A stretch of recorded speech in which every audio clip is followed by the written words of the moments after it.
Okay, and we're live. Ladies and gentlemen, welcome to By the Horns. I'm your host, Ricky Allardyce, and I'm joined as always with my co-host, Brandon van Niekerk. And tonight, we're very lucky to be joined by Tienie Grobler. Tienie is an architect by training, and he is the Chief Design Officer at Bitvice. And he's intricately involved with the Free Private Cities think tank. And tonight, we're going to talk to Tienie all about free private cities, which is a bit of a mouthful, but essentially what it is decentralized city planning. Tienie, would you like to tell us a bit about yourself?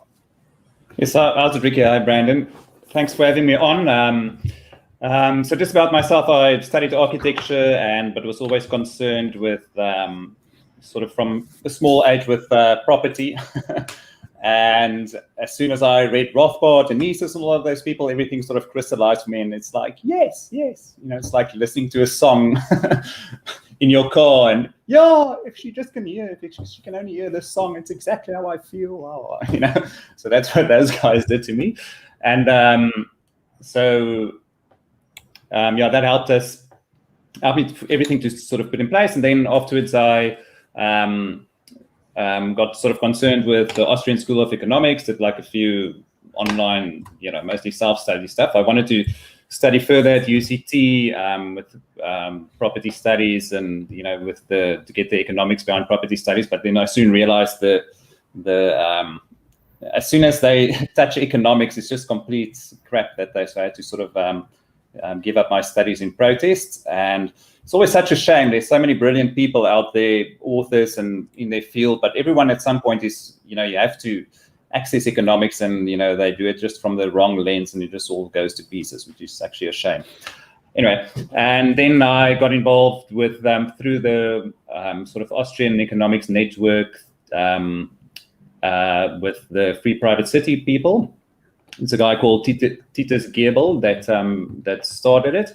And now we're working on projects, to get a few of them started around the world. So when you say working on projects, that means you guys are physically going out and scoping out how to get the flywheel going for getting these free private cities moving. Yes, yeah. So the basic principle is that instead of challenging the system, which we all know is wrought with a lot of troubles, if you can just like look at the fruit that it's comes from it. But as soon as you try to engage with the system, it just sort of it's impossible. A lot of people have tried in all of their fields, and it's quite disheartening.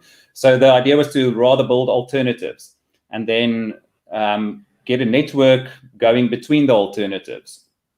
Almost like a Hanseatic League of old, which we can get into that term. So it's obviously all the you can't just start a new country, which is problematic. So our approach is more pragmatic. It's more pragmatic in the sense that we have a host nation, and there's a free economic zone that we would do within the host nation. But this is a sort of free economic zone plus. There's own law system, there's zero tax, and there's also the provision that the host nation isn't allowed to interfere in the internal affairs whatsoever. So obviously not a lot of countries would go, for this model. So there's a lot of them see it as an attack on their sovereignty. But as soon as you explain to it and workshop it through them, it's actually a great problem solver for them, because then it allows them to get capital inflow without having to reform. Some of the political parties can stay in power without, because as soon as they reform or try reform, they're flushed out. So this is a way for them to actually, get capital inflows. And that's like a lot of countries did. Like, I'm not an expert on China, but as I understand, China had a lot of these little islands of free zones initially where capital came in, and but there's also a very tiered. China is a rabbit hole. It's also a very tiered situation, so it's maybe not good getting into that. And so the idea is then to have this free zone with, and the key is to have the own law system. Everything is based in property rights and also voluntarism. So if you go there, you would sign a contract, and everything would be voluntary. So so that is, so no one can accuse you of anyway, trying to social engineer anything or all of those things, because everything is voluntary. You don't have to do it. And most of our projects, we are looking at sort of greenfield sites where there aren't existing communities. There's neighboring communities, and you want good relationships with the host nation. And the whole idea for them is to create for them like a Singapore, or like a Hong Kong is for Shenzhen, or Monaco is for France, and or the free zone of Abu Dhabi, of Dubai is for the Emirates. So you have this amazing wealth creating machine, and it's just beneficial to everyone. Imagine having a Singapore on Robben Island. I mean, surely it'll benefit Cape Town. Yep. So in a nutshell, Tienie, I know we've kind of briefly unpacked it here, but like in a nutshell, like what is a free private city? I mean, it's essentially a city that's not planned by a central government. Yes, of course. So everything, there's full property rights for everything. So there's no state within it. There's no government there, which raises now. So the roads belong to private people or a group of businesses, or you can crowdfund. The neighborhood can crowdfund together and own a park, maybe, or own a river, or own a school of fish like they do in New Zealand, or movable herds of springbok or whatever. And there's a lot of technology helping us with property rights these days. So in the old days, we needed property rights of the agricultural revolution, because we had a lot to defend all of a sudden. And so that's where, while we were hunter-gatherers, it was easy to, just sort of defend what you can carry. And property rights were what you can defend. But now there's, you own a lot of property, and property can be more defined as what the community would agree is your property. So it's got a big information component about it, like you would also see in crypto that you would know more. So it's I like the idea of property and information, and so so because there's no state in a private city, how do you govern it? I mean, who's going to fix the roads? All of those. Who will build the roads? Yeah, but like the waterfront, if you look at the waterfront in Cape Town, they own their own roads. It's not like all of a sudden people, it's full of potholes or whatever. In fact, it's much better, and people still drive on the right side of it, and there's zero accidents, and well, not zero, but so that is a bit of a silly question, and the and also so there's a lot of critique. If all of a sudden people think, okay, but if roads are privatized, you can privatize everything. I mean, look at the post office. Everything is better privatized. Or the counter argument: if shoes were manufactured by the state, if only the shoes were allowed to manufacture, the state were allowed to manufacture and distribute shoes. I mean, obviously, it would be a disaster, not because of their bad intentions, but just because there's knowledge problems, there's no correct allocation of capital, information flow, the Hayekian problem, and also there's no subjective value that can arise out of that system, where there's a lot of preferences for people to have different shoes or different at different times as well. So one of the big things that people have a problem with is law, but that can also be privatized. It's the same as shoes, and it's the same as a post office. There were periods in history where law were privatized. So our law system would work on, when you get there, you sign a contract, and you would it works on private law, arbitration, mediation, and there's an independent judge. There's judges for a previous project in Australia and in Canada, and they can give a judgment about a case, and if they perform poorly or have a series of wrong judgments or questionable judgments, they wouldn't be used again. So in that way, the market can sort of flush out, and there's competition and innovation for that to happen. So going back to people agreeing in this community on whose property is whose, and you're saying law can be privatized. Who makes the judge, and how does that work? Yeah, so that's Yeah, for that too, I'm just going to go back and probably forget your question. just to step back to see that we've got a very unique situation here where we're trying to sort of create a living organism. It's like trying to create a rhino, but a rhino just didn't spring in existence. It has a long history and a pathway. So it emerged out of a lot of, there's a lot of evolution to get to where it was. So normally what would have happened is over time those property rights would have developed, and there would have been a law system, with a lot of trial and error and common law that developed. So now we want to sort of start this living organism. So in doing that, we are sort of almost transplanting information from other living organisms that we like, and those being property rights and privatization and voluntarism. And so there is a city operator at the start with whom you would have a contract, and in that voluntary contract you would say, okay, I voluntarily commit myself to this arbitration or this law firm or this or that. But what's interesting now is that can be a route for maybe that there's different models of free private citizen anyway. But so one concern is if that can be the route for a little authoritarian government to grow out of it. But we're fairly confident that with arbitration and law that it won't.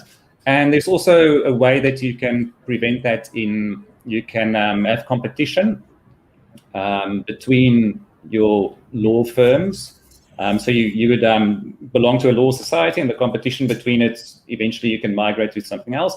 There can also be public auctions. So maybe after 10 years or 20 years, if the thing gets going, that gets auctioned off to a private company, and there's competition between companies to do those services. The same with energy and roads and other infrastructure, waste collection and stuff like that. So, Tienie, would the legal basis be formed on common law, or what? How would you start with? What legal system would you start with? Yeah. So once again, you can transplant depending where in the world you are, but maybe you can start with British common law, or Germany has good common law, and from there you can use that. And also it's also good to have sort of a law that's alive. Common law and the jurisprudence around it is quite healthy to be able to adapt with change as well in culture, norms, and so yeah. And can we just unpack that a little bit more for people who don't quite who are not legal scholars, who don't understand what common law is? Do you mind just? I'm not a legal scholar, so I don't think I can. Well, most of our viewers aren't either. But I mean, common law obviously is something that evolves over time, right? Yes, yeah. So it's a lot of and it's sort of grounded more in property rights. Or maybe a quicker way to say is that at some states in history, there was this idea that the state is the victim. So if I steal someone else's TV, I go to jail because I've wronged the state. So no reparations are being paid to the actual victim whose television was stolen. So I have to go. So that is, for us, that is silly. It should be rooted in property law and tort law. So if you, by the way, this is not finalized. There are different models that can be applicable for different cities as well. So this is sort of the gist of it. So that is more rooted in tort law. So to say, if I steal something, I need to make good with the victim, and that's it. So if you also get and there can be situations where I'm still allowed to be on my own property, and I can, even if I'm a thief, but then I'll see I maybe soon be ostracized. Maybe people don't want to do business with me. Maybe my law society or insurance would say, okay, they're not going to insure me anymore. And for me to get back in good standing, I'll have to sort of prove myself again, maybe by paying, or if I can't pay, I'll go check into a voluntary jail or stuff like that. But we don't need to go even that far. I mean, you can still have a jail or just exclude someone because there's no state-owned property, which is also interesting for immigration, for example. If there's no state-owned property, infringement of immigration can be dealt in its own right. So say someone wants on a farm wants to accommodate migrants, they're welcome to. And say someone else don't want them on their property because of personal reasons, then they can say, no, you're not allowed here. So that's also, that property right is also a great way to get rid of all of problems like immigration, the conundrum. One rule fits all is quite troublesome with that. Sorry. And I suppose the key to all of this is that there's competition between free private cities for different legal systems. And that way you've got a robust, decentralized kind of approach where you can pick the one that is best. And it's kind of like the American approach where each state runs their own show. And you can pick the one which works best, as opposed to having like a monolithic single approach, which if it fails catastrophically. Yeah. That's sort of the gist of it, yeah. At the moment we have the risk is just ridiculous for like the state is working towards this this political centralization is just, the risk is this doesn't make sense at all. And we've seen it in wars. All of a sudden, there's it's not people going to wars, it's large police states going to war. I don't think there has been it's very rare that a free society would go to war with another free society. It's either the police society being the aggressor or it's between two police societies, the war. So if it was decentralized, there's no catastrophes or, the likelihood is much less, yes. Yeah. So the concept of free private cities, this sounds, some people might be thinking this sounds fanciful, but this is not a new concept, right? This has been the case for most of history. Yeah, that's true. Yeah. So if you look at Europe, or even I think Germany was the last to sort of centralize. There was a lot of small city states, decentralized, localism, and a lot of cultures sort of developed quite diversely. And you would know better maybe about the reasons why it eventually centralized. That's also sort of an interesting thing if you look at I think the book The Sovereign Individual goes into that history a lot, so it explains it well. And an interesting thing is that the idea of a nation state has to be maintained artificially with huge costs. Yeah, and it's not a natural state of affairs. If there's and it's also arbitrary. If you think of what a nation state is, I mean, there was or if you like to think in the idea of superorganism. So if you give someone individual freedom, soon they'll realize, okay, for me to get anywhere, I have to voluntarily commit myself to groups, to work, to insurance, to police, to law, and those groups and superorganisms that resolve out of that is very healthy, as opposed to be coerced into something. So so you can belong to a school or a family, a neighborhood, maybe a online community, and all of those are quite healthy and can be quite arbitrary. Or maybe just a trading network, like the Hanseatic League was in the, I can't remember exactly where they started, but for hundreds of years, they flourished eventually they spanned from Portugal to Russia. And it was essentially in the day of all the city-states, which was in their own might have been authoritarian, but there was a lot of competition between them. And because there was competition, some of them eventually had this whole trade network and accommodated them and said, okay, you can have a square here and you can do your business from here. And eventually they had so much power that they built their own cities, they had their own military, and they really flourished for a long time. So that's also a great idea to eventually, I think we'll see that in the world, there's going to be a network between sort of freedom-loving areas. Some of them will be physical, like free private cities, or some of them will be a part of a relatively free country, or it'll be maybe the division of a business that is part of a network with something else. And there's also people who want to make money, so they'll keep a blind eye, ideologically, but still support these free networks in a sense. So I think it's going to be a vast network of real places and abstract places and people that would together be sort of a freedom country. So, I mean, that's kind of what Bitcoin is today, right? Like Bitcoin is essentially a distributed free private city around the world where people just coalesce voluntarily around it. But that's a sidebar. So why is the concept of free private cities not prevalent today? Like, why do we not have private cities in place today? Yeah, it's a good question. I think the answer for that is too long and too cynical. So, but if you look at it, governments are, I mean, that's by far the biggest industry in the world. And if you look at the amount of money flowing through them, and more than 90% of them are making huge losses. I mean, it's ridiculous. If you just quickly look at the amount of tax you have to pay, if you look, most countries are the same. You start with 15% VAT. You have everything you own have at least all kinds of forms of import taxes and all kinds of taxes, about 30%, like your clothes or 30% import tax. I think a car's total taxes is like 55%. Anyway, so it's quite a hard sum to make, but in general strokes, it's 15% VAT, 30% import tax.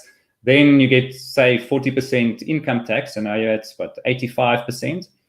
Then because the money is devaluated, your assets seem as if they grow, so you're taxed on that with capital gains tax as well. So you end up like being 90% taxed almost, which is crazy. So imagine you'd rather pay directly for your services. So say in a free private city, there's zero tax. I pay directly for my water, my power, my waste removal, and so forth. So now if we have to pay for waste, for example, you'll think twice of what you buy. You'll think twice of where you'll throw it away. There's a cost for someone to come and remove it. So now there's competition and there's innovation that can happen. At the moment, to curb pollution, it's just people are called on their morality almost. But it's so silly. You can just easily align those incentives. It's much better to do that. And also back to, while we're on the point of pollution and sort of the environment, if you can, if you rather root it in property rights, the idea of pollution, then it's easy. If I have a polluting activity and I pollute a river, that river belongs to someone, maybe not one person, maybe a community at whole, and they'll take me to task for it. There's a tort law, and I'll have to either keep paying them vast amounts of money or stop my activities.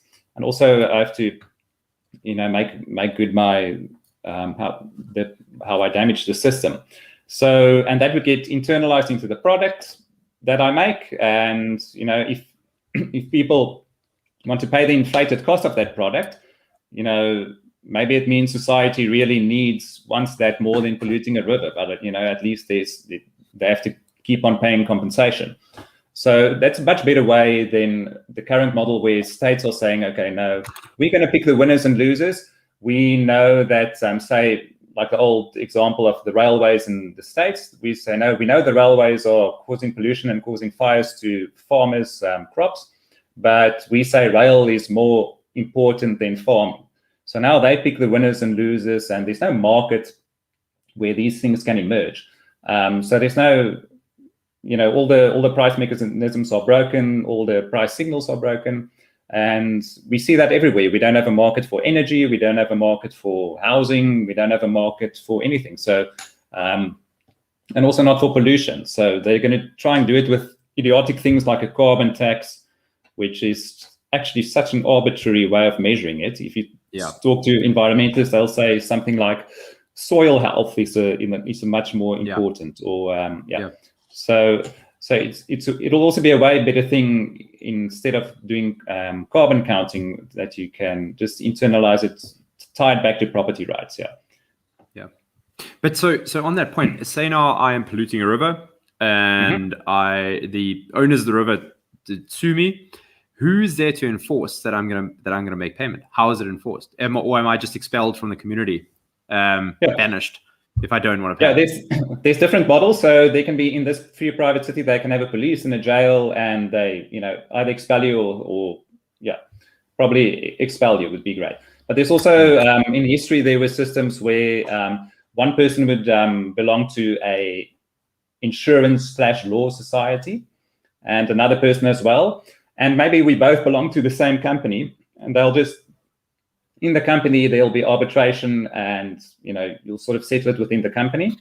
And if it's between two companies, they know they're not going to go to war because of this little incident, and they'll just arbitrate between the two companies. And then so there's a lot of tiers of incentives. And then the last thing would be, okay, if it's irreconcilable, you can sort of be removed probably. Yeah. And I suppose something like paying a deposit before you come into the community could also be there, that you stand to lose a deposit if you don't. That goes towards paying the damages, and then you get exiled. Yeah. By the way, this is not necessarily how it will work in a product. In one of our projects, these are sort of more arbitrary ideas. So But well, the whole thing's emergent, I suppose.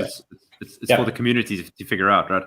Yes. Yeah. And then just to go back to the point of why nation states are dominating now and not free private cities, and I think it all comes back to the fact that they control fiat money. The fact they can print money means that they can effectively defraud the entire global population at their own benefit. When I say they, I mean the government. The government's benefit, but it is inherently unstable. So this thing might last 100, 200 years before it collapses under its own weight. But eventually that's what will happen. It'll collapse. And then you either move to total chaos, or you have these little emergent orders popping up like free private cities. And maybe that's why historically it was the stable, evolutionary stable strategy. But only because the governments have figured out how to defraud everyone through fiat money can they get away with that, and centralized power, and then central planning and all of that. Yeah. So that's a great point. I think centralization happened after that. Yes, Brandon.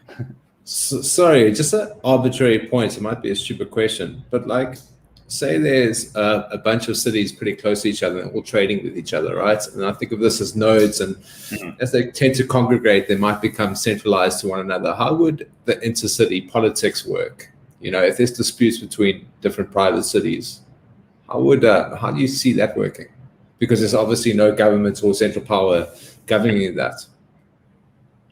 I think it's the same way how between countries at the moment, how that would work. There's sort of, if you look at that scale, each country is sort of as a person would, there's a lot of, they don't really have a, centralized thing to get them going. So it's, so that can be an example.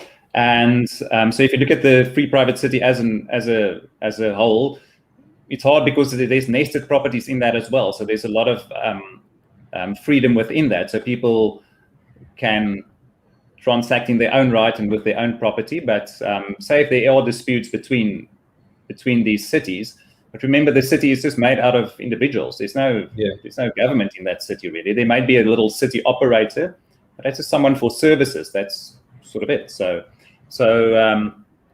that's an interesting thing. So that's one of the reasons of decentralizing it. So someone say, okay, free private city, blue, you want to go to war to, make war with the neighbors. But now you have to convince each little person, on its own. They don't want to. I mean, so it's going to be hard to sort of, escalate something like that. Yeah. I don't know if I answered your question there really, but no, you did. You did. Okay, so Tienie, with the specific reference to South Africa. So if we were to project forward 20 years in South Africa, and I'm not sure how you feel about if you're familiar with Frans Cronje's work and the different scenarios for South Africa. One of the scenarios he projects is an enclave scenario where you have these little pockets of wealth and trade and industry operating within a wasteland of economic destitution and communism. And how do you think there's a role for free private cities to play a part in these enclaves? God, that'll be great. I mean, like I said before, I think it'll be great to incorporate that in a network, almost like a new Hanseatic league. But some of these enclaves would struggle to find any sovereignty. They'll still have to. They'll probably pay dual taxes. They'll have to pay, the failing state. They'll have to pay taxes more and more. And some of the taxes wouldn't be able to be hidden. It'll be maybe more property tax. They'll say, okay, well, you can hide your Bitcoin, but try hiding this house. So I think there's all kinds of weird solutions that'll find, and there's no way that that half of the country is going to try to immigrate. I mean, it's impossible. So but I don't know. So at some point there'll probably be a huge backlash, and hopefully one of the things, like you said, the idea of if you can sort of keep money private, that'll really take a lot of power away from the sort of state encroaching on rights and sort of choke them with the income. But I don't think they'll be willingly give up that power. But if they want to or not, there's nothing they can do about it. They'll try all kind of things probably. I don't know. But so historically with the free city states that were happening all across Europe in 1,000 years ago, 500 years ago, how did they stop the larger like neighboring country from invading them? I mean, they must have had a private army and private security. I think there's a myriad of different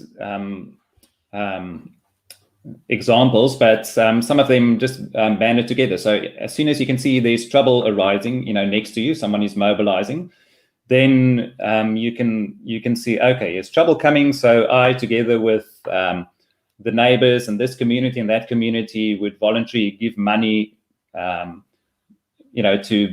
be a deterrent. Maybe we'll, get some missiles or an Iron Dome going, and so just to mitigate our risk. Some of that can also happen to insurance companies. They can also see, okay, they're on the hook for this, so they're going to defend their book by, weaponizing beforehand and keeping a tab on the situation. Now this is the model that I really like. This one. Do you mind if we dig into this a bit more? So private security, or at a city level, provided by an insurance firm. Yes, that's a great model. Yeah. So if you wouldn't mind, how does that work for the viewers? Okay. So at the moment you pay your ADT fee, and you also pay your insurance company. But why can't it be the same thing? Why can't I pay ADT, and if I get broken into or burgled, why don't they guarantee that they'll give me my money back if I get burgled? So you just combine the insurance and your security, which is actually so obvious, sort of an obvious thing to do. So if you align those incentives, it's a better product for everyone. So there's a lot of fat in that you can still use. And then if you scale it up, that for security, the security company would or the insurance company would have certain rules that you have to abide by. But if you don't like that, it's key that there must be competition between the insurance companies. But with us, it's hard because you need to have a license. You can't just start an insurance company. You need to have, you need to be BE'd and have a license. In most countries, there's a lot of hurdles. So if you have competition between these insurance companies, they can also, over time, it's also part of the jurisprudence almost, where there's changes in the community and the culture. Insurance can change, and that'll change the law system, and it'll change the security. You can also throw in with that a law society. So you belong to a law society, insurance society, and a security society. They can all be one thing or different, overlap with each other. And it's key that there should be competition between all of those. And like you said, for security, as soon as there's a neighbor that's sort of racking up missiles, then, the insurance company would see, okay, great, we need to sort of do something about this. And I suppose the less dangerous your neighbors are, the lower your insurance premiums would be. Yeah, probably. Yeah. Yeah. It's your mind explodes once you start going down this path and start realizing the possibilities here.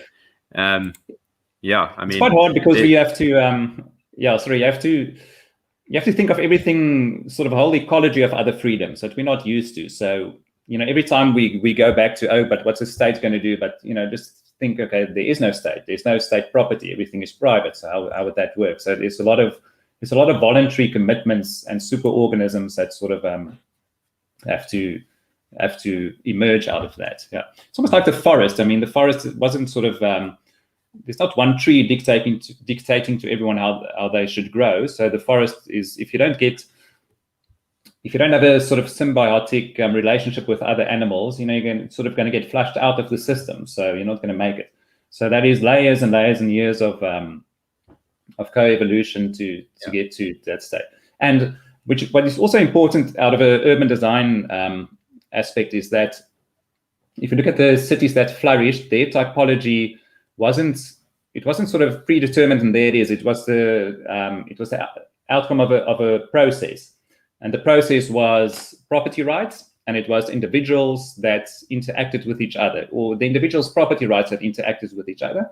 Hundreds and hundreds of years of court cases and common law that evolved out of that, which gave rise to a certain typology of how wide the street should be, how high should we build, can I build in front of your view, what happens if we share a wall, and those things. There's lots written of it. So what we're also trying to do is not to have just a master plan that we plonk down in our urban design. We would say, okay, let's put a healthy process down, and see how it would evolve. But now the problem is, like back to the rhino, you have to create this living organism out of nothing. So our approach is rather now to say, okay, say this city existed for the last 100 years with these freedoms, what we think would have happened, how it would have evolved. Then we think, okay, something like urban sprawl wouldn't have happened. Cars wouldn't be as prevalent, because if you have to pay the true costs of cars, and roads, we wouldn't have this typology. Excuse me. And so then we try to develop a pattern, rather, to say, okay, this is typically the pattern that would evolve. It'll be more walkable. Cities that did well had division of labor, which fosters innovation, and also had competition. But to get division of labor, you need to have as many complementary uses as closely connected as possible. And that makes, in a physical space, even where you have that means maybe even a road that's too broad or too busy makes it I can't quickly go across the street and catch up with the business across there and ask how it's going. And so there's a lot of super organisms that sort of cut off of those. So if you look at those neighborhoods as living cells, and those cities as living cells, where as much information can flow between complementary uses. But the other problem is you don't know beforehand what is complementary, so it has to be able to evolve and churn quickly as possible. So the whole system's got to be emergent. It's got to be like it's full of feedback loops, and it's basically an organic system, yes. Right? And this is to get back to what Hayek was saying, is that the economy is organic. It's not a mechanical system. It's organic, and you can't pre-plan it, and to try to pre-plan it is really futile. You might succeed in the short term, but in the long term, you just create a much more unstable system. So we're also trying to facilitate that by having the way that you can have property, to expand those property rights and make them tradable and create a market for them, so that prices can emerge for, what's the true cost of someone, to build something on the beach in front of everything, or sea view, or what's the true cost of not protecting this thing or polluting the river, or all of those activities. And we're also doing stuff like the governance and how you keep track of it, to maybe issue coins that you can trade with it, or tokenize stuff, so that you can so that churn is as quick as possible. Absolutely. So I suppose what you guys are trying to do then is not be prescriptive with how you design this. It's more a case of laying the foundation and then letting it take its course. But how do you do something like sewerage and water planning? And put it this way, how was sewerage done in the free cities back in the day?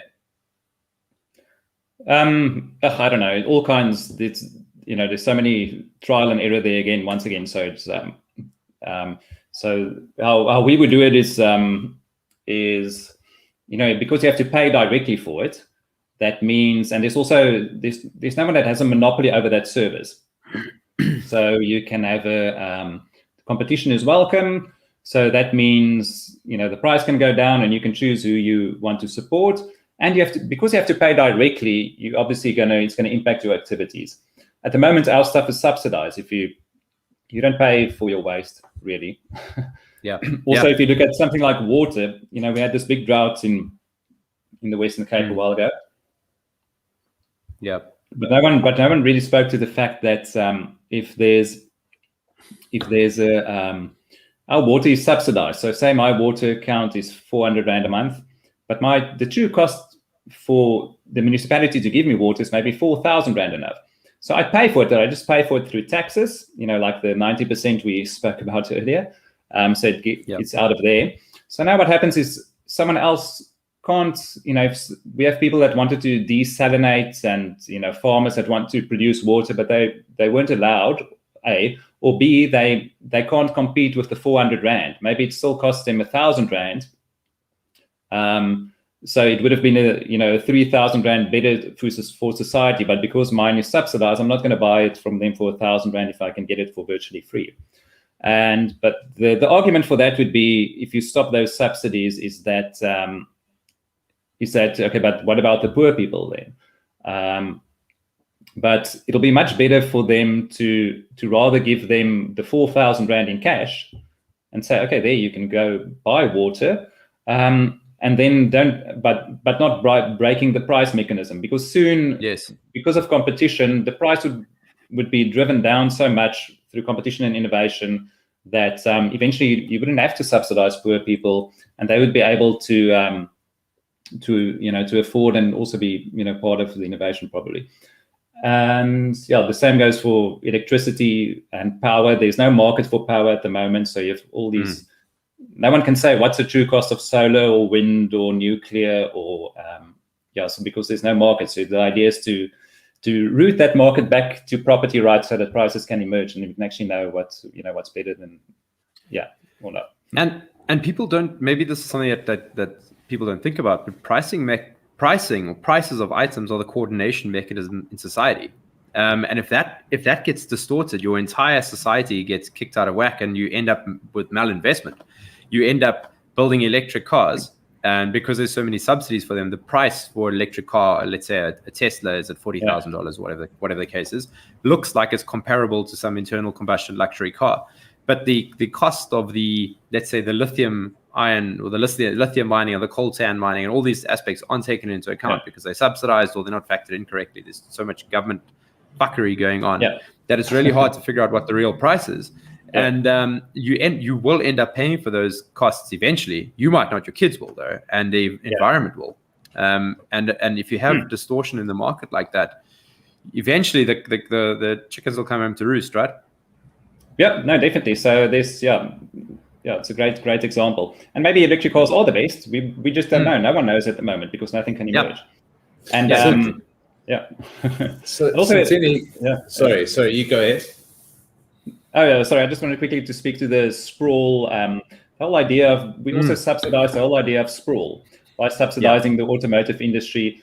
And just if you look at the city, like in Cape Town, if you look at each building downtown, the first 5 stories are parking, and maybe 2 or 3 basement levels parking as well. And those aren't voluntary; those are required by the state.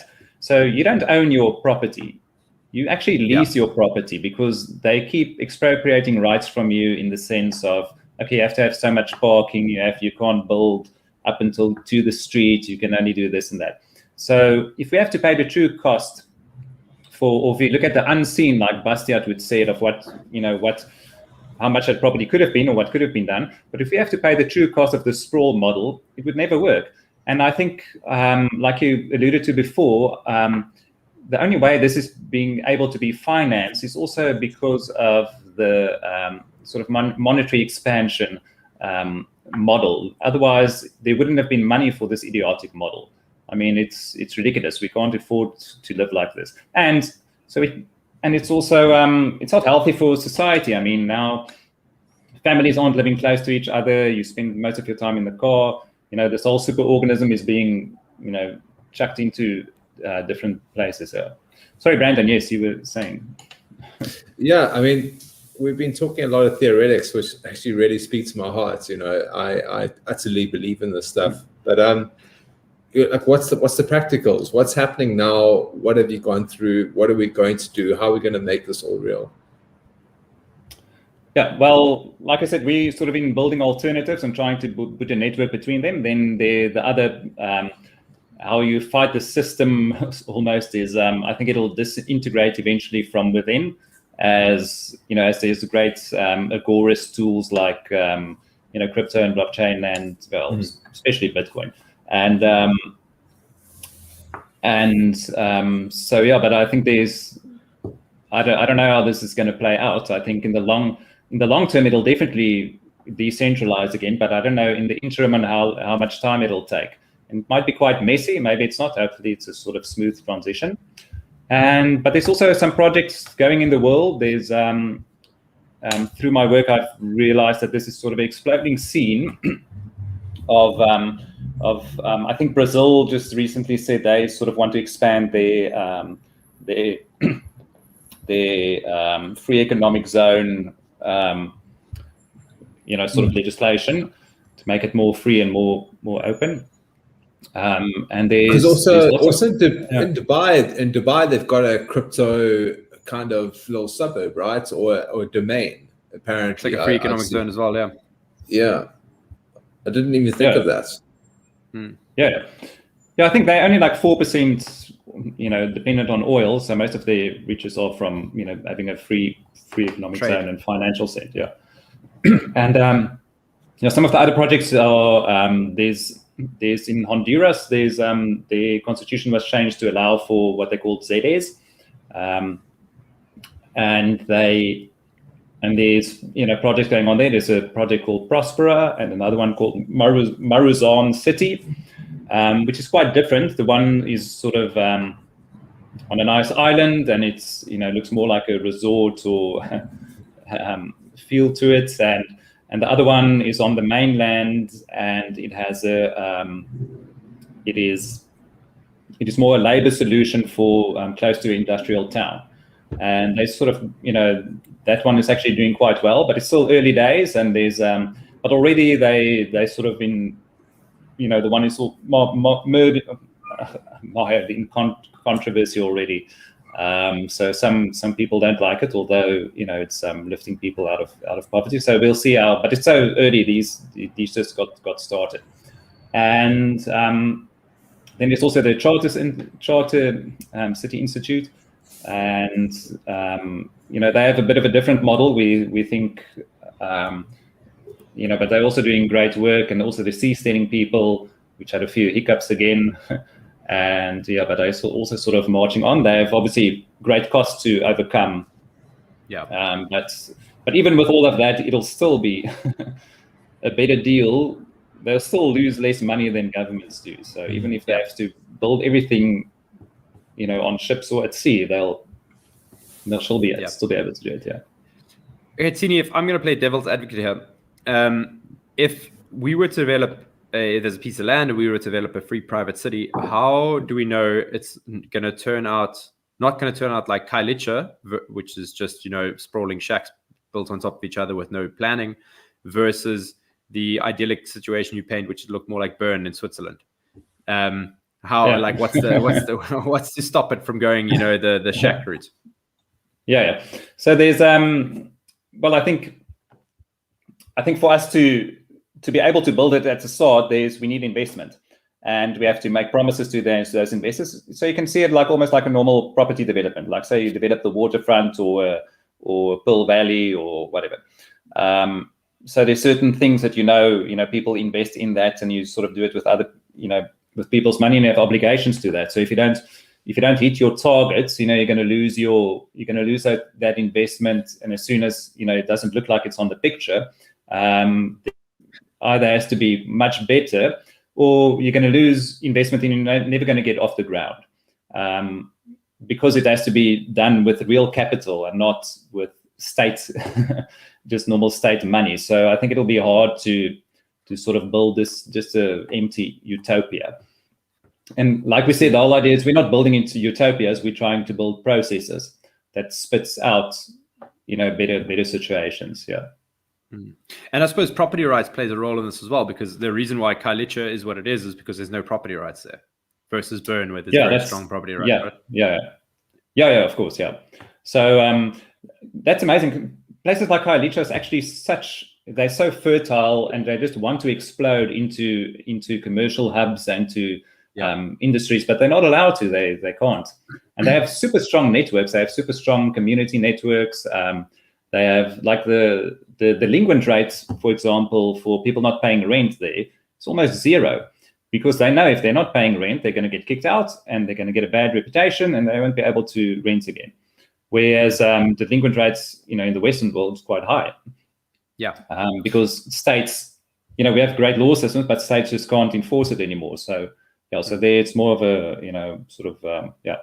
But it's a pity that they can't get property rights, and there's so much amazing potential there, and human capital and ingenuity that they'll quickly. Yeah. So you're suggesting that it's the state holding Khayelitsha back? Yes. Wow. Who would have thought? Yeah, of course. Some of them, some of them don't understand it, and like we know in South Africa, it's it's a lot of ideology. But I know the Free Market Foundation is doing great work there with their Kaya Land project, giving full title to people. But we all have the, starting to think that our state is sort of, if you look at the custodianship things that's in the news at the moment. So we'll see how serious they are about property rights. But yeah. Well, they're serious about taking them away. I'll tell you that much.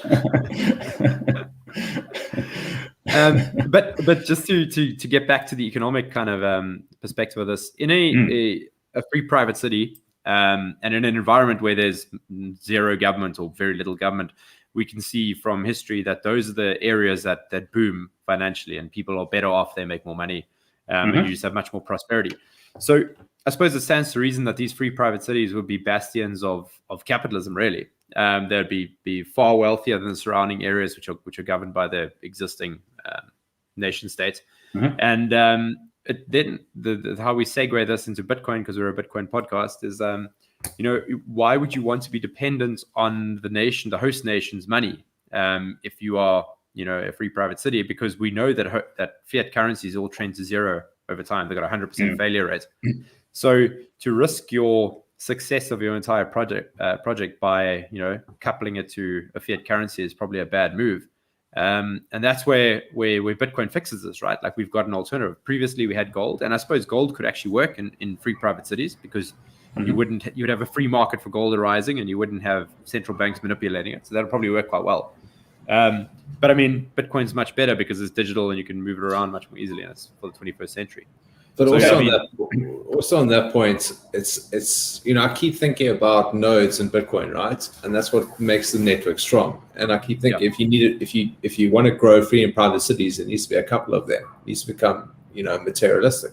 So how the hell does each one trade with one another and go about an intercity economics and politics if they have their own coins?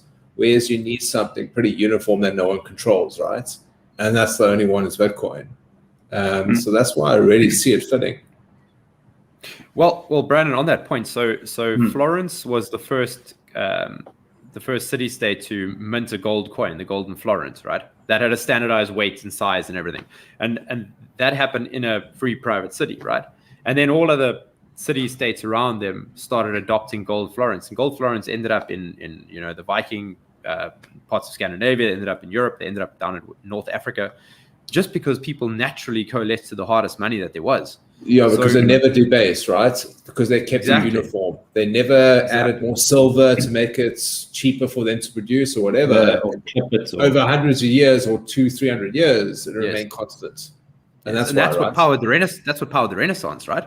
So having sound money is what powers the Renaissance. So we've got this new sound money, which is Bitcoin. And I think that this might power a renaissance of capitalism, because God, Lord knows we need some of that. We're living in this world that is just absolutely drenched in socialism right now. And we know socialism is inherently unstable and it will come apart at the seams. And the biggest enemy is reality, really. Yeah. Yes, exactly.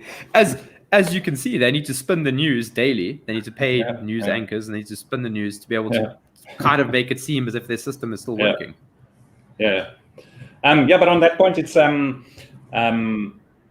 it's interesting that you say 100% of fiat currencies failed. Over a long enough time frame, right? We look at the rand and the US dollar and the pound today as being static. But if you just look back 500 years and then look at all the fiat, 2,000 years, and look at all the fiat currencies that have existed, they've all failed. They don't last. But gold is still here. Gold still uses money. Central banks still hold gold themselves. I picked up that El Salvador is. I wanted to ask you what you think about them signing. I just think they said, as I understand, they'll accept it as payment, right? They've made it legal. They made it legal tender in their country. So it's the first country, but it's not exclusively that. There's still competition between currencies. Well, they don't use their own currency. Actually, they use the US dollar. So they dollarize, but they passed the bill in our time this morning, but it was 12 o'clock at night in their time last night. And it's now legal tender in El Salvador. So every business has to accept Bitcoin. If someone wants to come and pay, you got to accept Bitcoin. Yeah, within 90 days. So there's a 90-day grace period. And now all merchants, businesses, anything in El Salvador has to accept that. And then what they're going to do in between is the government's going to have a trust account with about $150 million of liquidity. And they're going to allow merchants to accept Bitcoin. And if they were to choose to change it to dollars, they'll just go in and out of this trust. But over time, they started out about a year or two ago in El Salvador, a little community, and they grew these merchants onto Bitcoin. And eventually, after a year, they stopped accepting dollars. They only wanted Bitcoin. So that's the kind of thesis they're playing on. So it was a good little pilot. And then the president saw this happening. He went, shit. We need to make this happen. So that's what really got them moving on that. And within 4 days, they passed it from an announcement through the House, which is incredible, with a massive majority votes. Yeah, super majority. And now Panama, Brazil, Paraguay, and even Tonga. They're all starting the motions now. So this is happening way quicker than even institutions were getting on board in the last year. So it's a very interesting time. So for the two of us, I mean, we've never been more bullish on Bitcoin than this morning. Like this is what we've been waiting for years, right? This is the first step of nation state adoption. This is like hyper Bitcoinization in its infancy. And I have no doubt that the economic hitmen are circling, and that the IMF and World Bank have sent. They've got their cronies out there, and probably putting bombs in his plane as we speak. But an idea can't be killed, this is the thing, like the cat is out the bag. And the reason why El Salvador actually moved towards Bitcoin to start with was the fact that the US Federal Reserve was printing all these dollars and they weren't experiencing the inflation.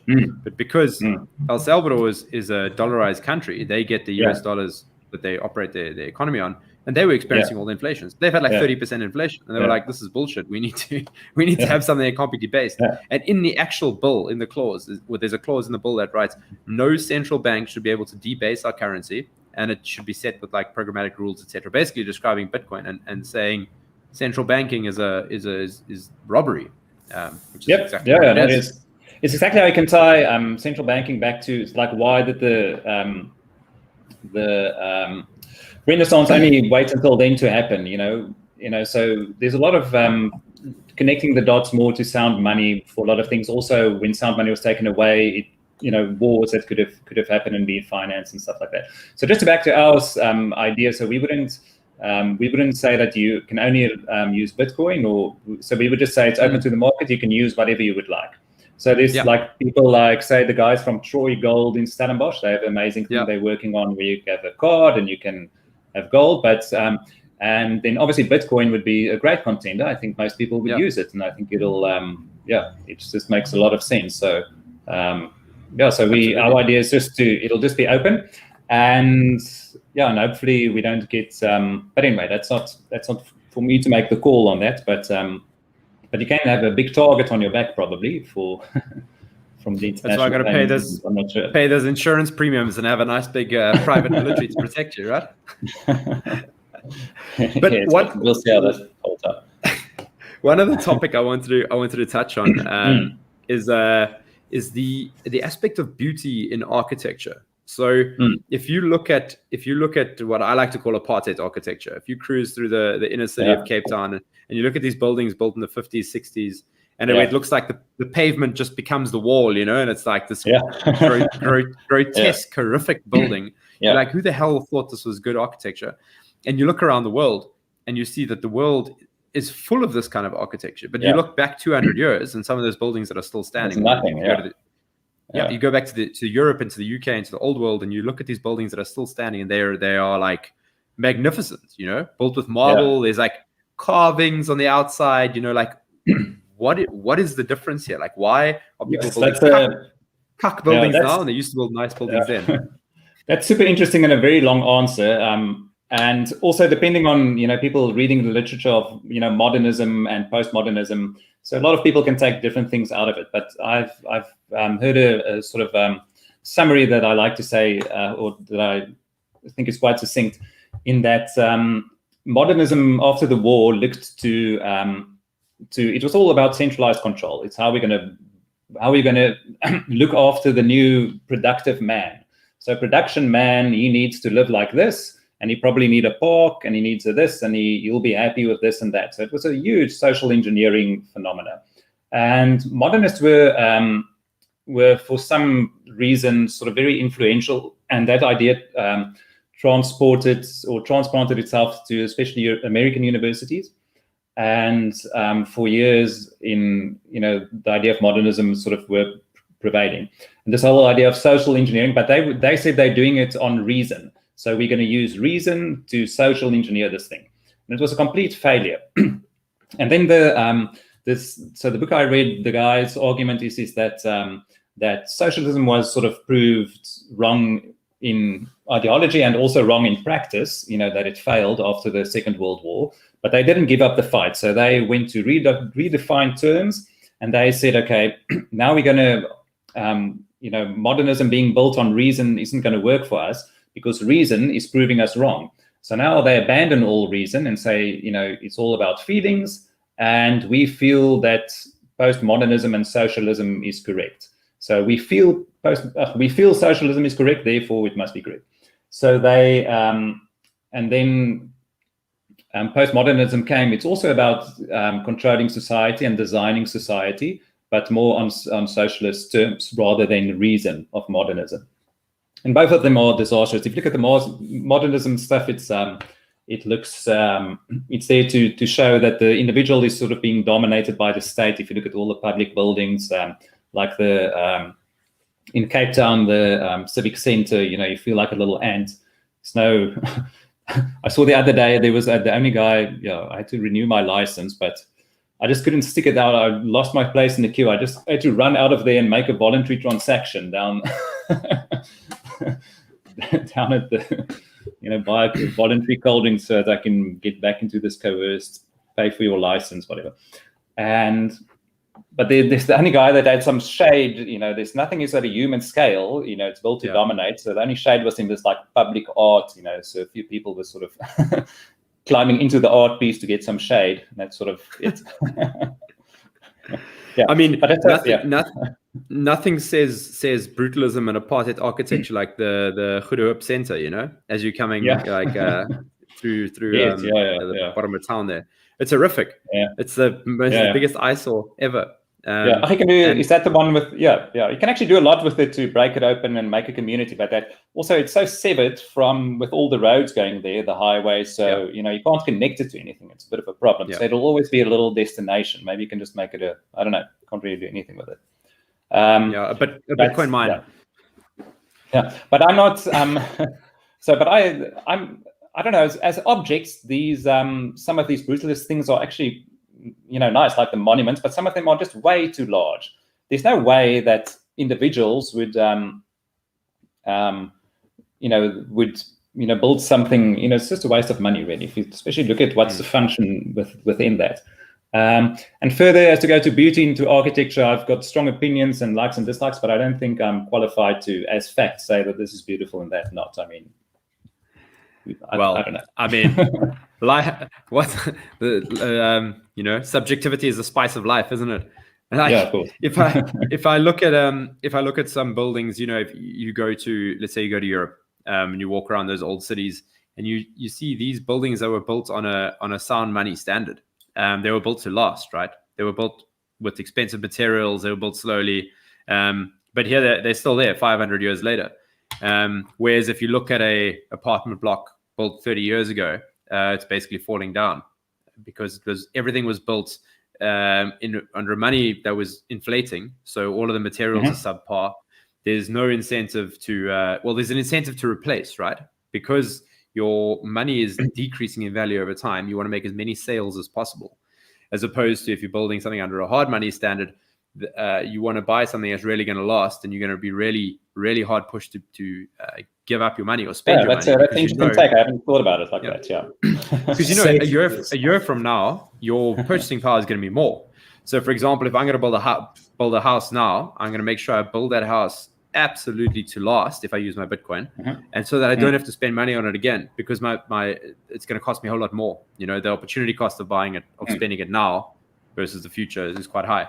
So that keeps everyone honest in a deflationary currency or a sound money standard. But in an inflationary system, you're just incentivized to spend as quickly as possible, and manufacturers are incentivized to have planned obsolescence built into their product. And you need to look no further than appliances today. You can buy a kettle today that'll last you a year, but somehow all of us have got their kettle from when we were kids that our parents bought in the 60s that's still going. I'm looking around in my apartment and I actually see a few items that's sort of inherited from mom's pan and stuff like that. You can see where the gold standard ended, right? Like just by looking at appliances. That's funny. But but also there's it's sort of a perfect storm, because there's no recourse for someone if you have a shoddy builder. There's no law system because the state has a monopoly on the law. So there's no quick recourse that you can have torts against. So that's also where there's a lot of bad quality that can come from. I know modernism added a lot of new sort of building techniques and technologies that they used, and they weren't masterful of it yet. So most of those buildings aged horribly, and they had a lot of water problems, and so they didn't age well. But I think it's an interesting take on to tie it back to monetarism. Yeah. Oh, great. And I mean, when I heard your first talk back in August, you showed us a picture of what Bern in Switzerland looks like. And it's one of the most beautiful cities I've seen. And this whole thing is built organically. There's not a single straight road. It's all curvy through there. But the buildings, it still looks beautiful, even though everyone's got their own kind of flair and style they're applying to it. And I think you showed examples of Denmark and Copenhagen, where you've got these old buildings that were built under a free private city framework. And yet they all still look really nice, and they all coordinate with each other. You don't have to have the state coming in there and giving you building codes in order to get things to look good and to work. So the whole idea of building codes is easy. It can easily be done by insurance. I mean, there's now code that says, okay, I have to, I can't, if I have a large window, the sun will shine in there and I'll use my air conditioner more, and then I have to use more power. So I'm not allowed to have a large window. I mean, surely there's other ways of regulating it. Maybe just by price, like if I have a large window and put my air conditioner on, I pay more for my electricity. Because all of these price mechanisms are broken, and it's subsidies here and there, you can't even get a simple thing like that right. Also, with the amount of insulation in your room or even your gutter, technically you must, if you switch to a different light bulb, that's different to your plan, you must submit a new plan to council. And these things, it's so terrible. So it's almost impossible to do your due diligence because it's written so badly. They're dysfunctional, most of them. So you can't, if you want to have a new development or do something with a new house, individuals can't interact with that system. The cost is just way too much with time and uncertainty. So it's only large developers that can engage with the authorities to build, one large monolithic, everything cookie cutter looks the same with a mall and a parking lot and it is. And that's sort of the only models that can make money at the moment. because of the planning, because the bureaucracy is so terrible. So this bureaucratic class that's actually running the world is quite problematic, and they outlast presidents and Well, this is the real deep state that people talk about, right? Yes, It's actually just the bureaucratic class. Yes, that's a great. Yeah, everyone thinks this nefarious deep state, but it's just a bureaucratic class we see, and so.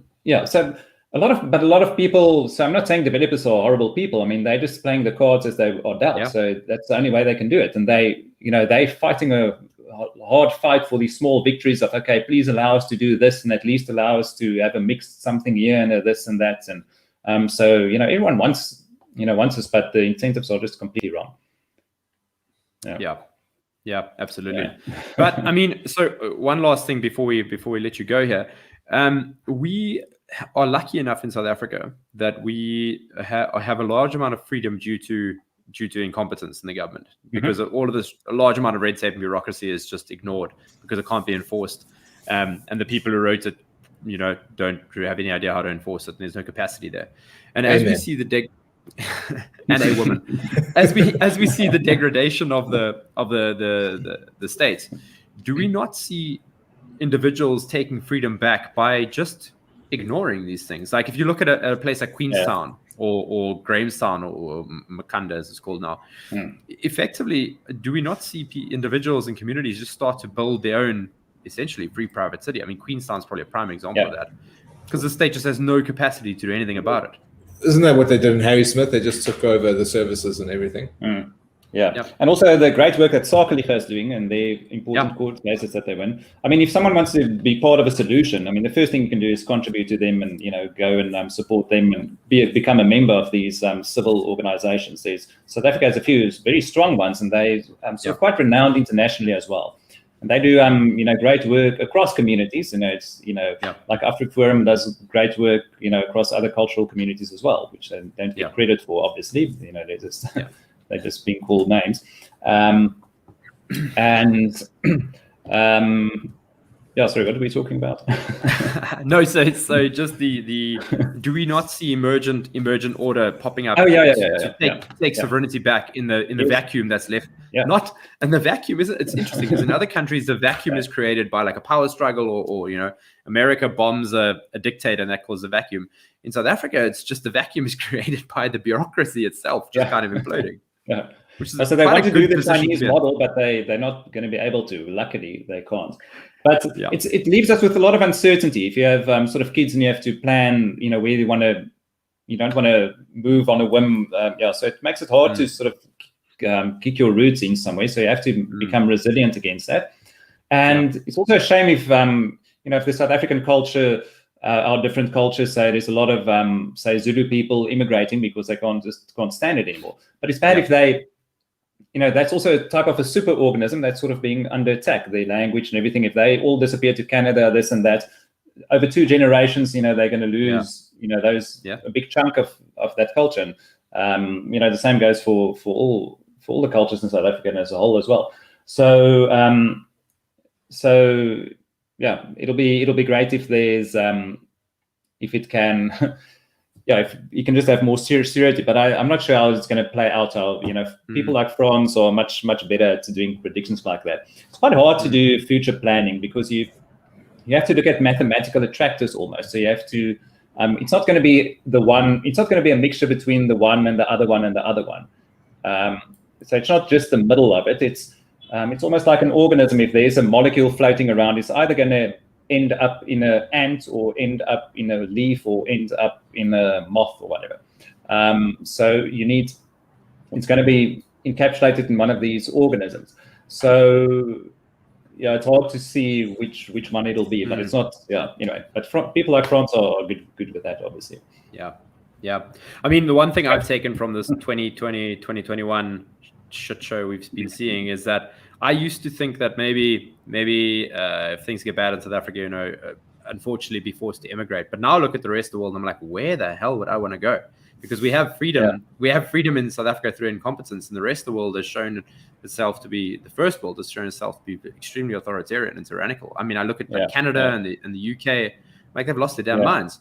So, maybe the solution, Yeah. and I think the guys at AfriForum and Sakaliga and Solidarity have had this right for 25 years, where they're like, just build here, but be the master of your own destiny, and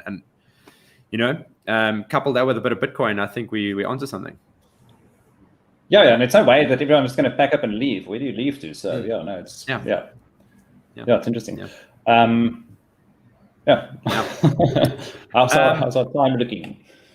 And I think we're going to wrap it up right there. Just last closing thoughts. Where can people find your work and find out more about free private cities?